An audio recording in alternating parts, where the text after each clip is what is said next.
So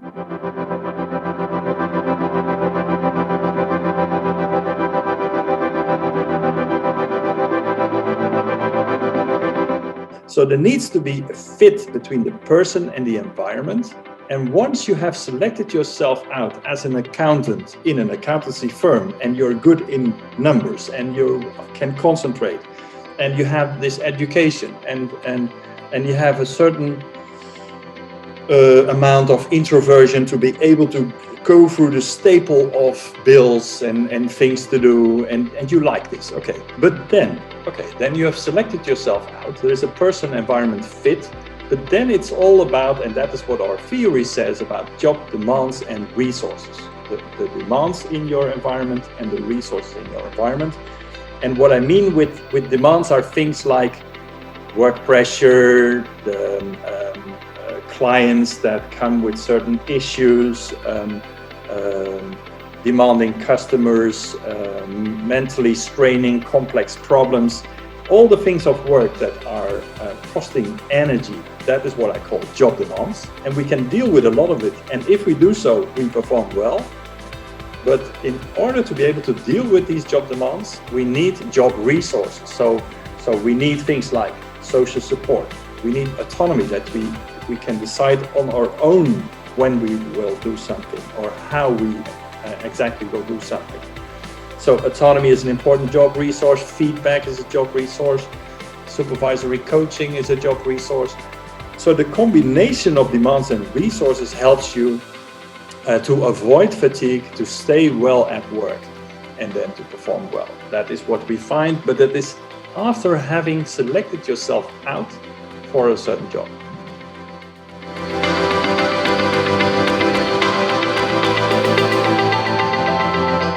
Your colleague who might want more of these job resources could do two things. You could either say, okay, this is not the place to be. I want to work in another organization where more of these job resources are provided for the demands that I have to deal with. So I'm going to look somewhere else. I'm looking for another job. Or what we have seen in our research in the past 11, 12 years on job crafting, that is that people can proactively look for these resources themselves. So you can ask for support. You can go to your manager and say, give me some feedback. Or you can ask for more responsibilities or start a new project. So you're, of course, to a certain extent, you are free to mold the work such that it fits better with your maybe changing preferences. So, for example, you have this personal environment fit when you get into an organization. If you're lucky, if you made the right choice and the organization made the right choice, there's a good fit. Your qualifications fit with the job. But then over time, the job changes, you change, and there's going to be a misfit. So you always need to work on your environment and on yourself in order to stay engaged. That is what our work shows.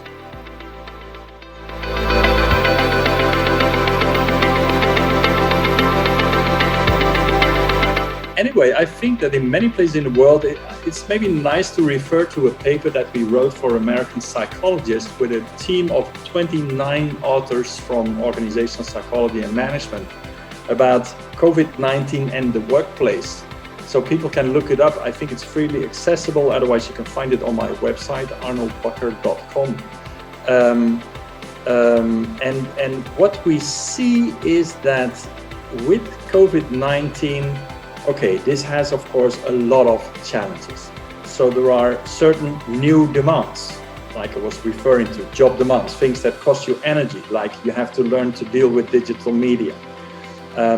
You're working, we are running a long and a big study at my university, Erasmus University in Rotterdam.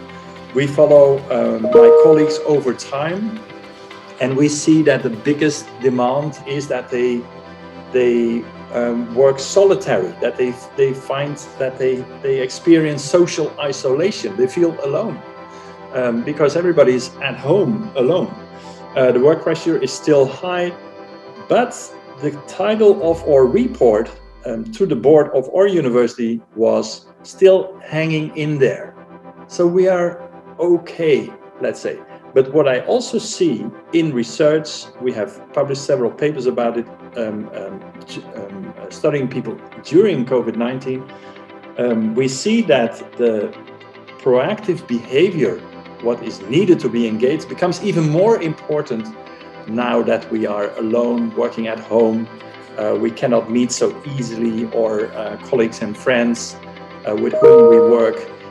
So proactivity, self-starting behavior has become more important. And if you do so, then you can really accomplish a lot of things. That is what we noticed.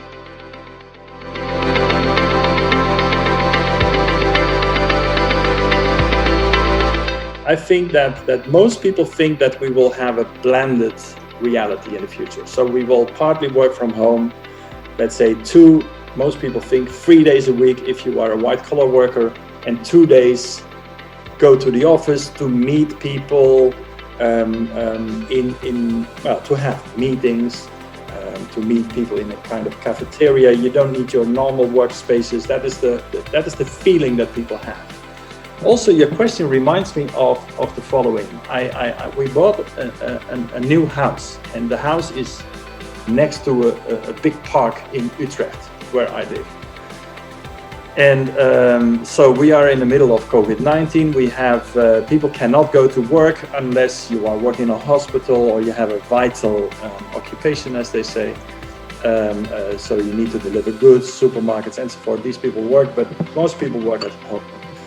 So we had a very nice day, very sunny day, early in the spring. I think it was beginning April or end of March. It was fantastic, 22 degrees Celsius. And the park, it was packed with people. Everybody was there. People were barbecuing, people were drinking, partying. So I think what will happen after we are all vaccinated, people will enjoy as much as possible. They will start to travel more than before. So we say, okay, we will probably travel less. No, I don't think so. I think we will travel more and pretty fast. Maybe in the beginning it will be slow because we are still a little bit afraid, but then we get more than back to normal. We get over the top.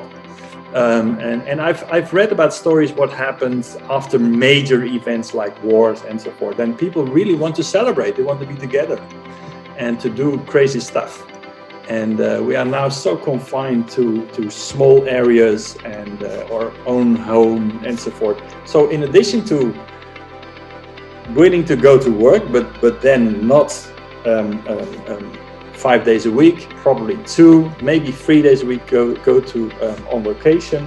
But I think people will start to move a lot and have a lot of new initiatives, start to invest their money. I think there will be a lot of engagement and enthusiasm.